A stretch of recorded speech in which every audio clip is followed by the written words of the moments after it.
Hey, it's Michelle from Michelle Kirsch Creative, and in today's tutorial I'm going to be doing a quick demo of my Botanical Doodles stamp set in Procreate and showing you two ways that you can add color. So I'm just starting with a screen size canvas here in Procreate. You can of course start with any canvas size that you want.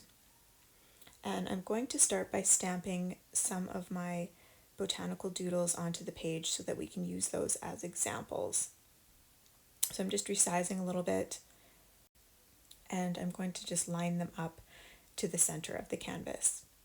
Now I could do them all on separate layers to help me line them up, but because they're not touching, it's easy for me to just use the selection tool and then just drag it down until I see the yellow line appear and I know that it's centered.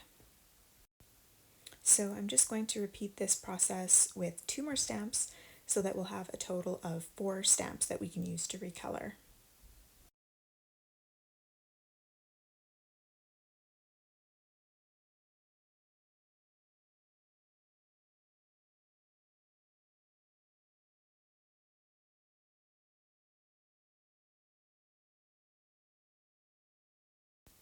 So now that I have them all centered, I'm just going to ensure that they're centered in both directions.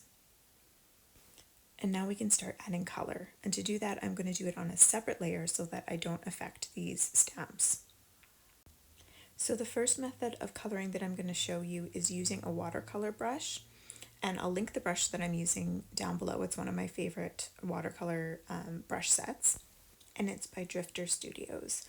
But you could use any brush that you want for this, including the watercolor brush that comes with Procreate. So we're going to start by selecting our color, and then we're just going to paint. And because we're on a separate layer behind the stamp, we don't have to worry about affecting the stamp in any way. We can just go ahead and paint. And I'm doing this in layers because the brush has some opacity to it, and that way it's going to add a little bit of variation to the color. Now I'm going to select a green color and just reduce my brush size a little bit to color in the leaves. And I'm going to add a little bit of extra color to the base of the leaves just for some variation, and I'll come back and smudge that in a little bit. So I'm just going to continue doing the same thing, choosing a color, and then just painting that behind the stamp. And I'm not being too careful with my brush. I'm not trying to keep it in the lines. I can always clean it up a little bit after, but I do want it to look a little bit messy and loose. And don't worry if this is not your style. The next method of coloring that I'll show you after is very neat and tidy. But if there are a few areas that are just a little too messy, you can just grab the eraser and just clean those up a little bit.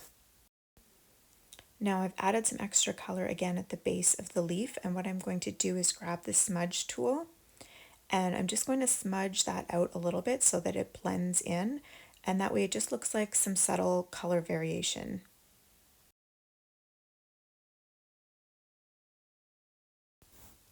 So I'm going to repeat the same process with the other 2 stamps, just choosing colors and then painting behind, adding a little extra color here and there, and using the smudge tool to blend it.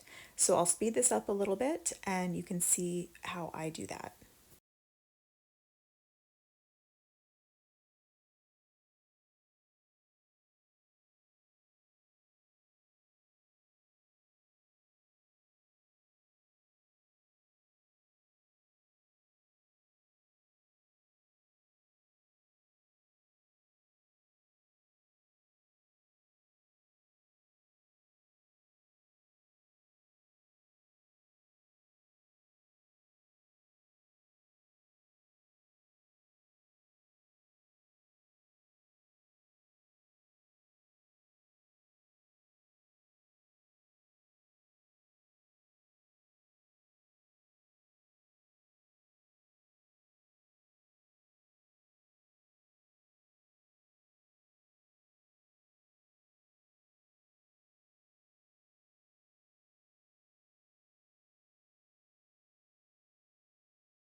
Okay, there we go. So that's the finished product for the first method of painting behind the stamp.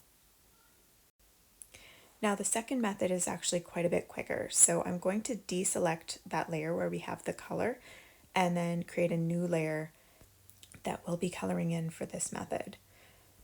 So I'm just going back to the original layer with the stamps, and I'm selecting reference, and that's going to allow me to color on our new layer without disturbing the original stamp layer.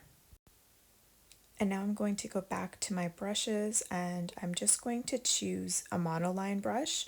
This will give me a nice crisp line if I need to color, but for the most part I'm going to be dragging and dropping color. So let's start by selecting a green color, and I'm just going to drag that color right into the shapes.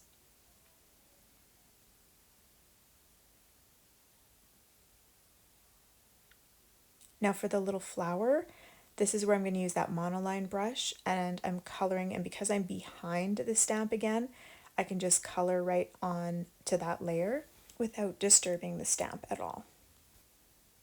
So now I'm going to choose another color,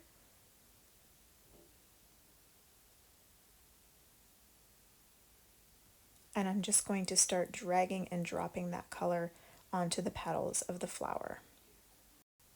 And I'm just going to repeat this process for all of the stamps.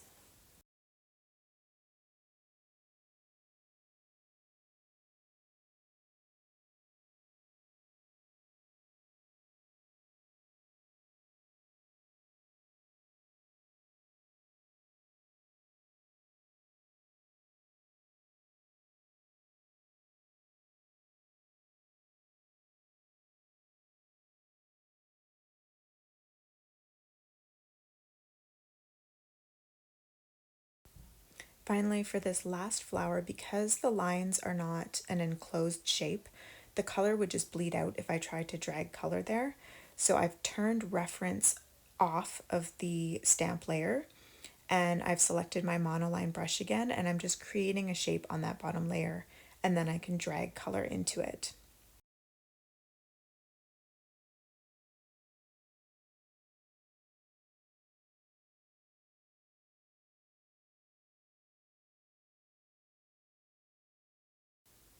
And I'm just adding a little bit of color variation by choosing a slightly darker color for the middle of the flower.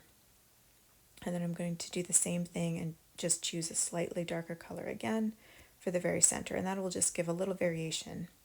And there we go. That's the second method for coloring these stamps complete. So let me know what your favorite was. Was it the color drop or the watercolor effect? I hope you enjoyed this tutorial, and I'll see you next time.